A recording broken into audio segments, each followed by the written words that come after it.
Yap. dalam maksudnya tadi ketika kita mengetahui sebenarnya anak kita punya potensi seperti apa, dan kita bisa mengarahkan, bisa memberikan sebuah treatment lingkungan apa yang cocok, yang tepat untuk anak kita, sehingga tadi harapannya karpet merah kesuksesannya akan segera bisa dilalui gitu ya.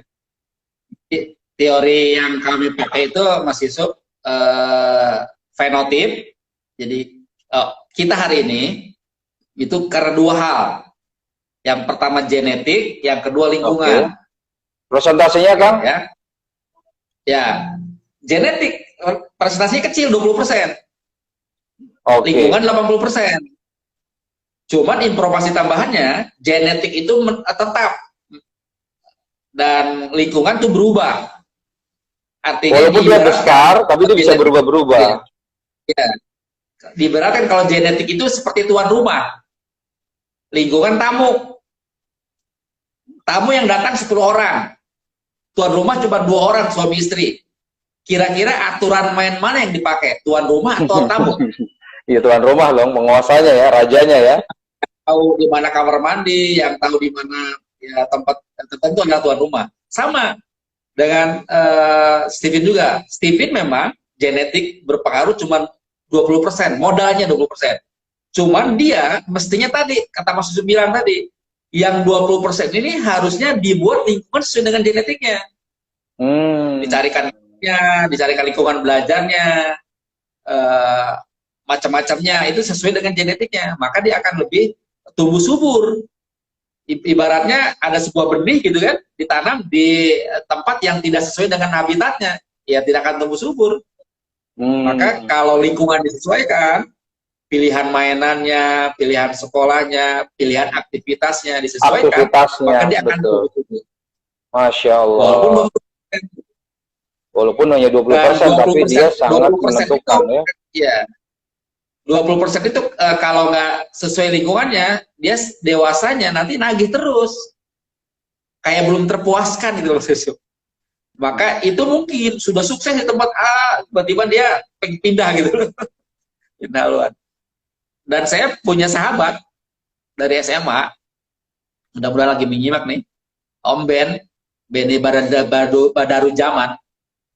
Dia itu karena beliau sahabat dari SMA, saya kenal Steven 2011 akhir kalau nggak salah, atau 2012 awal, saya datang ke beliau.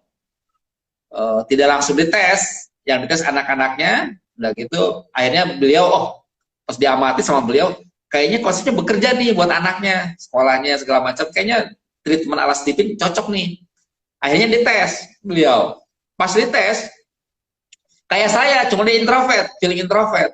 Saya bilang, karena saya sahabat, ya, karena saya sahabat, Ben, sorry Ben, menurut Steven, Anda itu nggak cocok kerja sekarang. Kirain sih dia marah atau nolak, malah mengiyakan, iya Jar, pengen keluar gua aja gitu. Itu dia ya. Malah saya yang nanya, ya, malah saya yang nanya, emang kenapa? Kan jurusannya sesuai. Anda sekarang di IT, mega IT, seorang ya IT udah punya jabatan lah ya.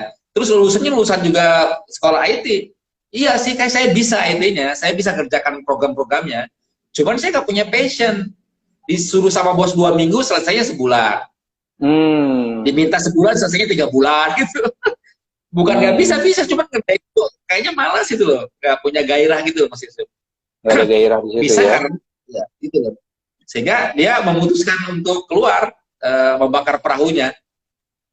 Pindahlah dia ke dia pindah profesi. Jadi nyalinya besar, maka dia tobat profesi gitu. Oh, karena nyalinya ya tergantung ya, nyali besar atau enggak ya. Nah, karena tentunya nggak mudah tuh. Kalau nyalinya nggak besar, sesuaikan prosesnya. Cara bekerjanya. Misalnya orang keuangan, feeling, ya udah, jangan terlalu fokus di angka. Di hubungan baik dengan orang-orang aja gitu loh. Sehingga orang itu nggak berani, sangat segan kalau ngutang sembarangan, kalau nggak bayar tepat waktu, karena nggak enak sama kita gitu loh. Hubungan baik sama kita gitu loh. Jadi bukan kesaklekan. Kalau thinking sensing bisa saklekan, memang dia bawaannya gitu loh. Kalau orang feeling jangan dibawa santai aja gitu loh, dibawa digaulin gitu. Kalau memang kita apa namanya, nggak punya nyali yang besar narkoba Iya, iya, iya. karena banyak Nah, Kang, pertimbangan. ini iya kita coba runtut dulu nih, Kang. Maksudnya Oke, supaya silakan. nanti sahabat-sahabat Lamfabe juga mulai mengetahui secara aplikatifnya lah, secara simpel dan mudahnya. Jadi mengenali 5 mesin kecerdasan. Kita mulai dari, walaupun sebenarnya tadi sudah sempat ada diulas, tapi mungkin supaya nanti ini berurutan, apa mungkin karena orang thinking lagi ya.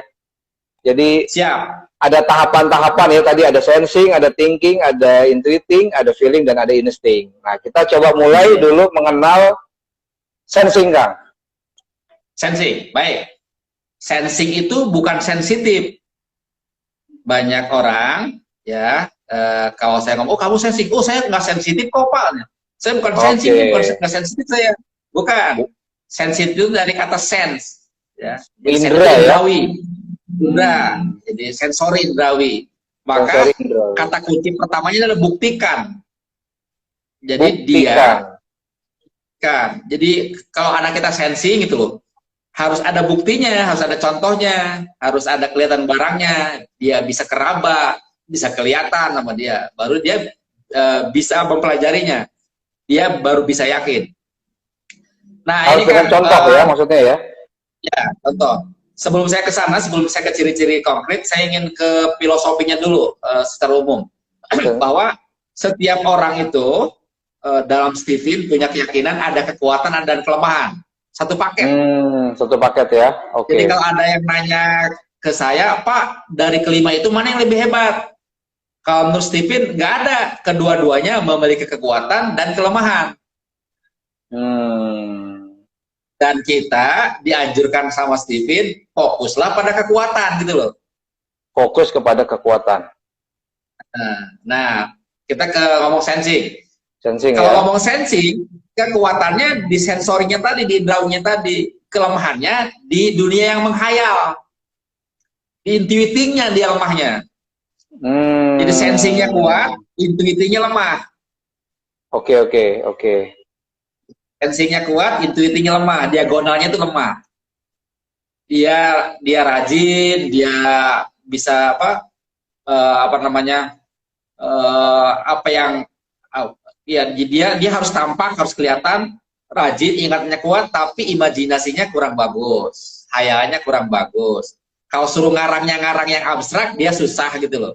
Nah, jadi kalau ngomong sama ini jangan abstrak ya, harus konkret. Konkret.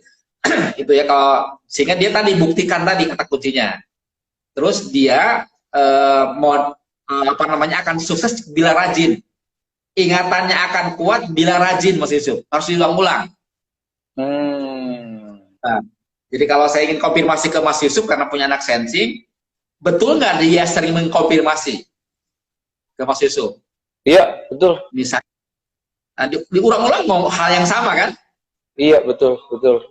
Ya, mengkonfirmasi, karena itu kan cara belajarnya. Untuk mengingat kuatnya dia harus mengulang-ulang terus. Maka latihlah dia rajin. Karena kalau dia nggak rajin, dia akan kewalahan, kalah sama thinking, gitu, sama intuiting, itu kan kalah. Kalau dia nggak rajin, gitu. Karena itu Allah membekali ototnya kuat. Itu Mas Yusuf. Betul. Ya. Ototnya kuat, jadi bukan berarti dia nggak punya kecerdasan otak, bukan. Karena dia sensing, kekuatannya di sensorinya, kekuatannya di ototnya, maka dirajinkan aja gitu loh, diulang-ulang terus ya. Repetisi kalau ya. Terlatih rajin ya, kalau nggak terlatih rajin dia nggak akan dapat apa-apa, akan kalah sama pesaing yang lain. Terus juga dia cenderung detail, ya, teliti detail. Lalu menuntut bukti ya. Wah, betul, pikirannya terangkai. Itu janji itu diingat sekali itu. Oh, terus dituntut dia. Makanya saya juga punya anak sensing nih yang udah kelas 6 sekarang. Jadi kalau kami itu apa namanya, merencanakan sesuatu, jangan jauh-jauh hari ngomong ke dia. Kalau misalnya mau liburan nih, seminggu lagi udah ngomong ke dia nih, udah presentasi itu, udah ngomong lah, udah merencanakan. Dia denger, itu hampir setiap hari nanya itu. Makanya isi saya yang tinggi nih, selalu buat strategi. Udah jangan ngomong-ngomong ya, tiba-tiba aja karena pusing saya ngomong terus dia. Iya. Tadi sensing. Terus dia mendapatkan hasil, Mas. Pikirannya itu ingin mendapatkan hasil. Ini saya contoh konkret nih. Jadi anak saya kelas 6 SD sekarang, waktu dia usia 7 tahun, saya dengan istri saya sepakat. Dia akan kita ajari, akan kita minta sholat 5 waktu. 5 waktu sholat. Maka ngomonglah kita sama anak kita panggil kakak, Kak, kamu udah 7 tahun nih, ulang tahun 7 tahun, mau nggak komitmen sholatnya jangan bolong 5 waktu? Apa yang dia katakan Mas Yusuf? Boleh, asal satu rakaatnya 5.000 gitu. Transaksional. Jadi ada hasilnya. Ada imbalan ya. Saya sebagai orang, ya saya sebagai orang paham Stipin, saya iakan. Oke, Bapak, akan aja. Karena itu cara bekerja otaknya kan. Lalu saya buat meriksanya, apakah dia menggunakan pandangan terhadap uang itu untuk apa? Saya tanya. Itu kan besar banget tuh. Kalau dikumpulkan sehari aja udah berapa? Hampir 100.000 saya bilang. Ya 125.000 ya. 5.000 kali 5. Berapa tuh? 25.000. Sorry, 17.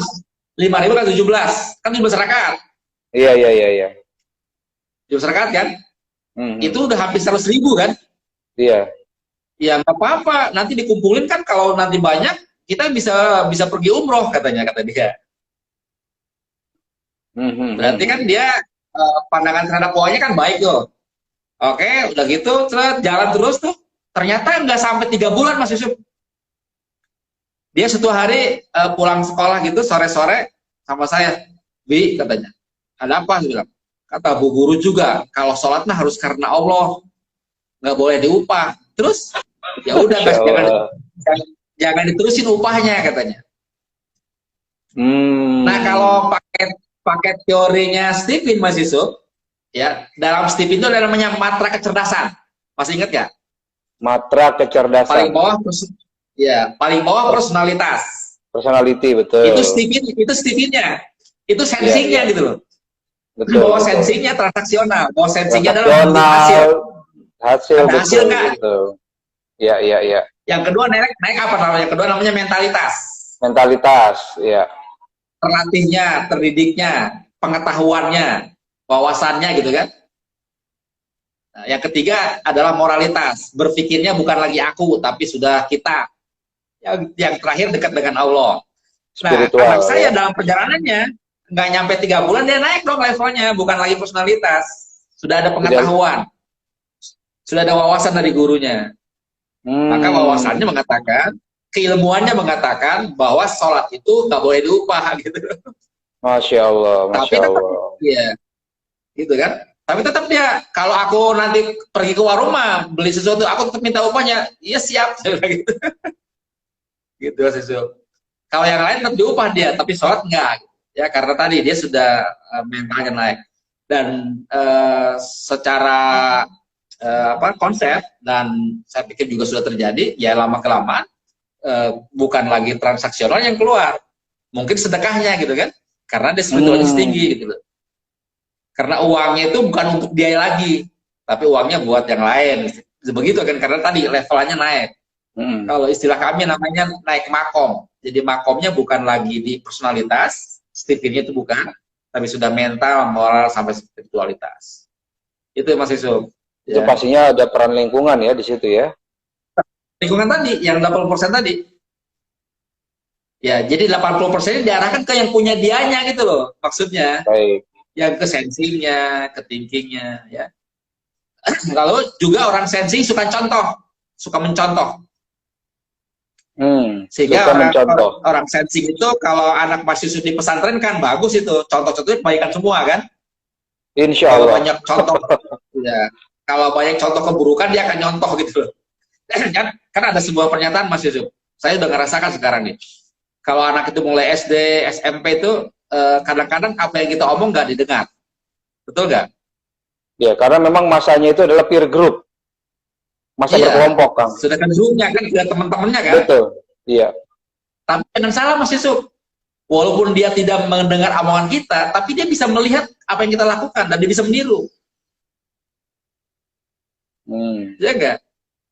Kalau kitanya teriak manggilnya gitu, mungkin dia akan niru teriak, walaupun dia nggak denger teriakan kita gitu loh. Karena itu akan direkam dengan baik, apalagi orang sensing, karena dia suka nyontoh. Ya. Lalu dia pun nih ceritanya sukanya cerita yang asli, bukan fiksi. Ya. Jadi dia asli. Jadi kalau dia baca cerita yang asli, karena itu salah satu profesinya dia akan bagus jadi wartawan. Sensing kan ya? Menceritakan hal yang asli. Iya, sensing. Reporter sesuatu ya? yang asli sih. Atau sejarawan, bahasa gitu. Nggak mungkin mengarang-mengarang cerita kan? Justru kalau ngarang-ngarang jadi aneh gitu kan. Salah satunya ya, bukan berarti harus. Karena di Stephen itu ketika dia sekolah untuk profesi, itu ada 3 hal juga maksudnya. Jadi kita ngambil sebuah jurusan sekolah untuk membina profesi, ada 3 hal. Yang pertama, talent. Bakatnya apa? Nah, tes Stephen bisa dijadikan untuk patokan talent. Acuannya ya? Ya, acuan bakat. Oh, orang sensing bakat jadi wartawan, jadi pedagang, gitu kayak gitu ya. Bisa jadi administrasi, jadi tentara, jadi itu kan bakatnya tuh. Yang kedua, harus passion, suka, minat, bakat, minat. Yang ketiga, sumber daya. Jadi bakat, minat, sumber daya. Jadi bukan semata-mata Stephen-nya aja yang dipakai gitu loh. Ketika kita ngambil jurusan, membina profesi, bukan hanya Stephen yang dipakai, tapi Stephen menjadi tools untuk melengkapi yang lain. Tadi bakat, Stephen. Lalu yang kedua, minat. Yang ketiga, sumber daya yang dimiliki. Gitu, maka ketiga hal ini akan memilihnya itu akan menjadi bahan bakar yang luar biasa. Ya tadi saya bilang tadi anak mahasiswa sensing. Ya, ada sejumlah daftar tuh, daftar bakatnya. Ada dokter, ada tentara, ada pilot, ada administrasi, ada olahragawan, itu banyak. Tapi cari yang dia minat. Nah, maka dalam pengalaman saya, kalau sejak awal sudah tahu Stephen-nya, anak-anak, orang tua bisa mengarahkan minatnya ke anak. Jangan sampai anak itu meminati bakat orang lain. Yang belum tentu dia sukai juga. Kayak saya nih, sebenarnya meminati bakat kakak saya. Sebenarnya. Karena di keluarga saya ada kakak saya sukses gara-gara IPA. Yes. Maka saya meminati bakat itu, padahal bukan bakat saya gitu loh. Kayaknya kalau orang IPA tuh keren banget ya, pinter banget ya. Kalau anak-anak IPS itu kayaknya kelas 2 gitu. Kelas 2 kayak gitu. Kayak gitu. Padahal enggak sebenarnya. Padahal bukan bakat saya IPA gitu. Tapi saya meminatinya gara-gara lingkungan mendorong saya meminati IPA gitu. Nah, kalau sudah tahu Stephen sejak awal, maka kita bisa mendorong anak, menginformasikan ke anak biar dia meminati bakatnya. Ini kuncinya Mas itu. Agar anak-anak kita meminati bakatnya. Gitu. Nah, bukan meminati bakat orang lain. Untuk orang sensing, Kang, untuk anak sensing, itu bagaimana memunculkan minat dan gairah dia untuk mencintai satu pekerjaan ataupun belajar lah seperti itu, kurang lebih contohnya. Kalau dia dilihatin ke bukti-bukti, kalau orang sensing dilihatin ke bukti, ditunjukin dulu, karena dia semakin banyak mengalami, semakin banyak melihat, dia akan terangsang indrawinya. Dibuktikannya maksudnya bisa dilihat, ditatap, diraba, dicium, seperti itu ya? Iya, misalnya gini, misalnya Mas Yusuf mau ngarahin kemana anaknya, dan dia harus tangible Mas Yusuf, misalnya gini, kaya gitu, rumahnya gede gitu, kayak gitu loh. Anak saya kalau ditanya, karena dia kan, kamu mau apa, nanti besar mau jadi apa, mau jadi bos Pertamina, tukang bensin katanya, karena uangnya banyak, karena dia suka ngelihat di pom bensin itu, di pom bensin itu si tukang yang biasa memasukkan bensin itu kalau ngitung uang kan banyak banget tuh Kang. Nah dia terobsesi tuh, saya mau jadi bos itu bensin. Karena melihat Iya, uangnya banyak gitu. iya. Karena Ini sensing chemistry-nya kan banget harta. berarti ya. Iya, chemistry-nya harta. Makanya kita bisa mengarahkan yang uangnya banyak itu bukan hanya itu loh, gitu loh. Iya, Kita betul. kasih tuh pilihan-pilihan. Karena Pilihan-pilihan yang orang mana ya? karena dalam teori yang lain kan Stephen itu bisa memotret banyak teori ya. Ada yang namanya orang itu tipe judging dan tipe perceiving, persepsi. Perceiving, ya. Orang sensing itu, sensing sama intuiting, orang persepsi. Maka karena dia persepsi, maka banyakin pengalaman Mas Yusuf. Banyakin bukti, banyakin fakta gitu loh. Yang banyak uangnya itu bukan hanya itu loh. Gitu. Jadi jangan cepat-cepat langsung ini yang benar Jangan. gitu ya. Oke. Banyakin persepsinya. Banyakin Ya, karena dia kan masih pengalaman kecil. supaya dia bisa mengeksplorasi begitu ya, banyak hal dan mengalami. Iya. Karena dia kan ini Mas Yusuf belum dewasa kan, masih kecil kan. Dia harus dikasih banyak hal gitu loh. Stimulus belum ya. tentu juga itu dia yang suka. Ya. Betul. Kalau dia ya gitu loh. Karena memang pada dasarnya orang sensing itu dalam Stephen menggunakan juga teori Pavlov, Mas Yusuf. Ya, Stimulus conditioning respon. ya. Stimulus respon. Iya, conditioning. Jadi orang sensing itu salah satunya adalah dia eksitasinya tinggi, mudah dirangsang. Mudah tereksitasi. Ya. Jadi dia respon atas rangsangannya cepat gitu loh. Mudah dipicu gitu ya. Yang mudah dipicu. Ya berbeda dengan orang thinking intuiting, itu dia susah dipicu. Harus gitu loh, Pak. Ya, jadi kita juga menggunakan banyak teori-teori psikologi yang sudah ada dalam melihat orang propellingnya gitu loh. Propelling orang sensing itu kayak gimana.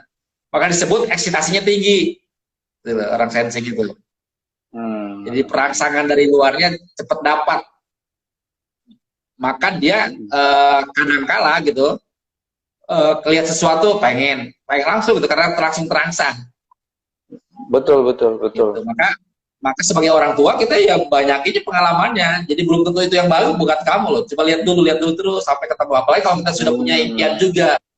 Masya Allah. Ada juga loh orang yang gitu loh, yang tahfidz kiai besar nggak bikin uang, tapi uangnya banyak kan bisa juga gitu kan. Tuh rumahnya gede tuh, padahal dia nggak cari uang gitu bisa juga kan. Kalau kita yang mendorongnya di ulama gitu, kan bisa gitu ya. Jadi karena saya bilang tadi, kalau sudah tahu sejak awal Stephen-nya, kita bisa mendorong dia impiannya atau sukanya bisa kita arahkan karena kita tahu kunci-kuncinya. Nah, itu maksudnya. Ya. Sensing, jadi kalau boleh sedikit sharing Bang. Nah, kenapa? Jadi emang kayaknya nanti kita perlu di sesi selanjutnya nih Kang. Gak cukup ternyata sensing, diskusi malam hari ini. Kita baru sensing dulu ya, insya Allah. Jadi kalau boleh saya review tadi tuh bukti ya, sensing itu apa dia apa yang diindra gitu ya. Jadi apa yang dilihat, dirasakan, kemudian diraba, semakin banyak indra ini distimulus, ini akan semakin banyak belajar. Begitu ya. Dan dia praktis orangnya, Mas. Learn by example, ya, belajar dengan contoh-contoh. Itu betul sekali Kang, saya anak sensing benar-benar itu mintanya contohnya gimana sih, terus kalau ngomong itu maksudnya apa, dia nggak bisa terlalu abstrak, dia harus konkret, harus jelas, nggak bisa yang mengawang-awang begitu, dan transaksional sekali, betul. Jadi oke, hadiahnya apa kira-kira kalau bisa melakukan ini? Gitu. Kayak gitu. Ternyata emang itu bawaannya ya. Ini kalau orang nggak ngerti, kita nggak memiliki pengetahuan tentang ilmu ini, bisa jadi nanti kita salah treatment. Ya, justru malah memberikan stimulus yang sebenarnya itu justru malah bisa menghambat pertumbuhannya dia begitu ya. Iya. Dan itu terkait dengan chemistry, Mas Yusuf. Chemistry, maksudnya gimana? Chemistry-nya harta. Oke. Chemistry itu maksudnya adalah nggak usah diajarin, dia sudah ke harta gitu. Ininya bawaannya pengennya. Maka kalau menurut Stephen, udah aja didorong sekalian, biar hartanya banyak, biar jadi orang kaya gitu maksudnya. Oke, salah satu indikator keberhasilannya adalah memiliki harta yang banyak. Harta. Iya. Jadi saya melihat beberapa teman saya yang sensing, seangkatan dengan saya gitu loh. penghasilnya mirip-mirip dengan saya, tetapi dia asetnya banyak.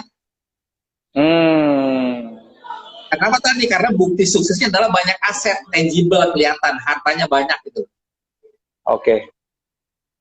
Maka kalau Stephen sejak awalnya udah dorong ke sana, biar kaya raya, biar masuk surganya karena sedekah gitu loh. Nanti diarahkan untuk memanfaatkannya, salah satunya adalah dengan sedekah, Hartanya itu. gitu ya. Iya. Jadi nggak usah ditolak-tolak, matre ya udah matre emang gitu loh. Emang kamu matre gitu, gak apa-apa. Cuman cara matrenya dengan cara yang benar. Jadi Baik, harta baik. itu kan nggak jahat, Mas Yusuf. Setuju nggak tuh dengan saya? Bahwa harta nggak iya. jahat. Gimana cara memperolehnya dan bagaimana cara membelanjakan, yang penting itu. Iya, betul Kang, betul, setuju. Orang sensi itu harus kaya. Harus kaya ya. Berarti nanti Nama ukurannya, anaknya siapa, Mas indikatornya. Yusuf? Kenapa? Nama anaknya siapa? Muhammad Fawaz Akila Yusuf. Artinya apa? Muhammad itu saya ambil untuk dia bisa mencintai nabinya Muhammad. Ya, Akila itu cerdas. Oke. Sorry, Fawaz itu juara. Juara. Fawaz ya sang pemenang, sang juara gitulah. Akila itu orang yang akal, yang cerdas, cendekia. Nah, Yusuf itu nama ayahnya begitu, insya Allah. Oh siap. Soalnya kadang-kadang nih, nggak selalu ya, kadang-kadang namanya itu sesuai dengan mesin kecerdasannya loh. Karena nama itu kan doa ya.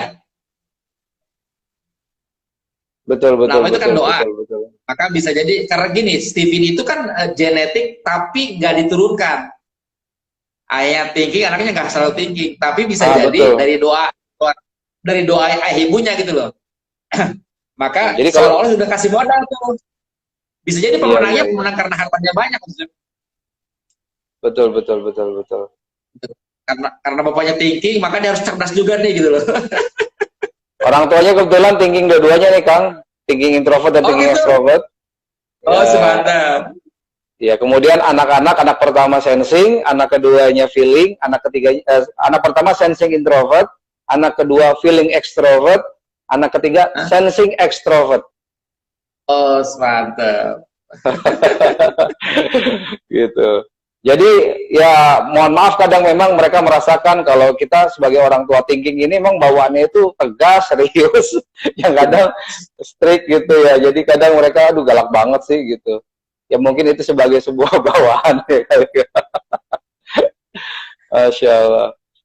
Nah, tapi memang ya itu nanti dalam teori pengembangannya ya dalam Stephen Covey, family, bahwa orang tua yang memiliki kecerdasan itu dia akan mewarnai suasana rumah, suasana lingkungan sosialnya begitu ya, terutama rumah begitu Kang ya. Jadi kalau pakai teori Stephen kan gini Mas, parenting ala Stephen itu kan ada 3 hal. Nih Pak Indrawan dulu yang ngajar saya nih. Yang pertama itu ada kesepakatan siapa yang jadi parent leadernya. Parent leader, betul. Siapa yang akan membuat strategi, menelateni mendidik anak, parent leader. Yang kedua, buatlah atmosfer rumah, keluarga sesuai dengan parent leader. Parent leadernya yang ketiga baru sesuaikan perilaku dengan anak masing-masing. Nah kalau Mas Yusuf dua-duanya kan tinggi, nggak masalah mana aja, pasti sama tuh. Betul. Dan di dalamnya kalau nggak salah di dalamnya itu kalau orang tinggi memang alpanya alpa kan kalau di anak itu alpa, tapi alpanya alpa angka, alpa serius tuh loh, alpa berpikir. Alpa berpikir. Betul. Jadi apa sih tapi berpikir gitu. Gitu. Iya. Relaxnya kalau udah pakai ngomong kayak gitu. Masya Allah. Ini relaxnya aja tuh masih mikir Kang, gitu ya. Iya. Mungkin istilahnya itu tidurnya aja masih mikir gitu ya. Oke. Nah justru ya udah kalau udah ketahuan adalah aktivitasnya adalah berpikir, ya sudah lebih banyak mengkonsumsi makanan yang kira-kira bisa lebih membuat ini kita berpikir lebih bagus. Gitu ya. Saya agak lebih suka situasi yang tenang, yang rileks, maksudnya tidak terlalu banyak kebisingan begitu ya, karena itu akan sangat mengganggu sekali konsentrasi begitu. Nah itu kalau tahu begitu memang kita bisa mengkondisikan ya. Betul, betul. Kalau anak sensing lain lagi tuh, sebelum belajar dia harus olahraga dulu, panas fisiknya dulu itu. Oh, Jadi kalau tadi justru Mas Yusuf cerita, dipanasinya itu, iya, kalau tadi Mas Yusuf cerita tadi ngehafal Quran dengan gerakan, bisa jadi itu karena pemanasannya aja Mas Yusuf. Saya belum mempelajari lebih jauh tentang tahfiz al-Astifin ya, saya belum paham, belum ikutan workshopnya. Tapi kalau dengar ceritanya tadi, yang pakai gerakan itu mungkin tadi dia panas mesinnya, sehingga dia lebih konsentrasi waktu dia belajarnya. Betul. Iya, saya Jadi kalau orang sampaikan. sensing itu, Artinya ketika saya melihat ini metodenya menarik sekali, udah saya langsung ketika saya uji coba dulu Kang, saya uji coba dulu di rumah sekali sehari kita 1 jam ngajar, ya alhamdulillah ada progres itu dan cepat, dan saya bisa melihat ada hasilnya begitu. Makanya dicoba, insya Allah coba kita ini yuk, kita ajak gitu belajar. bagus, ya. Ya insya Allah semoga. Nah ini juga akan menjadi bekal juga nih buat sahabat alfabet semua. Jadi ternyata mengenali anak, mengenali mesin kecerdasan ini, dampaknya ini sangat luar biasa sekali. Ini akan bisa mengangkat dan menumbuhkan potensi bakat minatnya, bahkan juga sebaliknya. Ketika kita salah melakukan treatment, ini justru akan menghambat. Ini dalam teori psikologi ini ada namanya regresi, Kang. Jadi, mungkin pernah melihat ada orang usianya secara mental, usia fisiknya itu sudah dewasa, tapi usia mentalnya itu masih seperti anak-anak. Nah ini ada semacam hambatan nih, begitu. Ya, ketika biasa itu ada satu pengalaman traumatik. Tadi maksudnya. Iya, yang itu kemudian berakibat kurang tepat ya. Betul. Dan ada istilah Kang, ada pepatah nih dari sahabat saya nih, seorang psikolog yang kebetulan juga sering juga mengisi di live IG talk kita nih. Jadi kalau anak kecil anak kecil itu jangan didewasakan Kang, jangan diperlakukan seperti orang dewasa, karena nanti kalau dia dewasa dia akan seperti anak kecil gitu. Gitu kurang lebih lah. Begitu. Ya makanya kalau dalam Stephen itu Papa ini ngajarin kalau dengan anak itu tetap harus pakai gelombang alfa. Nah ini nih buat saya sesuatu juga nih untuk melatih itu, mengkondisikan itu. Ya artinya gini, ketika dia menjadi partner leader misalnya, dia habis kerja keluar ada masalah di luar, ya tarik nafas dulu sebelum datang ketemu anak. Ambil nafas, istilah kubik itu nafas segitiga kan, dihisap 1 hitungan, ditahan 1 hitungan, dilakukan 1 hitungan, 3 kali balik begitu, udah tenang, udah rileks, baru ketemu anak dengan gelombang alfa gitu loh. Karena yang dibutuhkan oleh anak itu gelombang alfa aja, rileks, santai, bukan tegang, bukan marah, bukan yang serius itu enggak. Kalau dia anak-anak. Kalau dia anak-anak. Enggak perlu kecil. Ya. Itu. Baik. Kang Nazar, Masya Allah, ini luar biasa sekali diskusi kita malam hari ini. Ya, ini sabar. Jadi untuk sahabat semua yang masih menyaksikan, memang kita nampaknya nggak cukup waktu juga untuk membahas semua 5 mesin kecerdasan. Ternyata ini kita baru sensing saja. Tadi itu sudah banyak hal yang kita pelajarinya. Insya Allah kita akan lengkapi kembali di mesin kecerdasan yang lainnya dalam kesempatan yang insya Allah yang hari Selasa depan lagi ya dengan Kang Nazar nih insya Allah. Ya. Kang Nazar sebagai closing statement Kang. Sensing. Oke, baik. Ke sensing ya. Sensing. Jadi kita fokus sensing. Ya, jadi tadi ketika mesin kecerdasannya sensing, bukan berarti thinking, intuiting, feelingnya nggak ada, tapi dominannya di sensing. Nah, yang harus diperhatikan, dia lemahnya adalah di intuiting. Adapun feeling sama thinkingnya itu kurang lebih menengah lah ya, kontribusinya terhadap sensingnya. Maka biarkan sensing yang memimpin itu loh, dan dia jangan ditagih, apalagi yang berkebalikan dengan intuiting. Misalnya dia pelajaran seni kreativitas, jangan diminta kreativitas murni, tapi kreativitas peniruan. Betul. ATM, amati tiru. Ya, coba gambar mobil seperti semungkin, terus kami kasih modifikasi dikit aja biar lebih bagus, itu aja. Nggak usah diminta, coba cari mobil yang unik gitu, nggak, jangan. Dan menyiksa dia gitu loh. Akan Jadi sangat bisa sulit jadi sekali ya. Ya. Gitu. Jadi karena sensi konkret, ingat lemahnya intuiting, berarti hal-hal keintuitingan itu jangan ditagih ke dia gitu loh. Jangan menjadi patokan.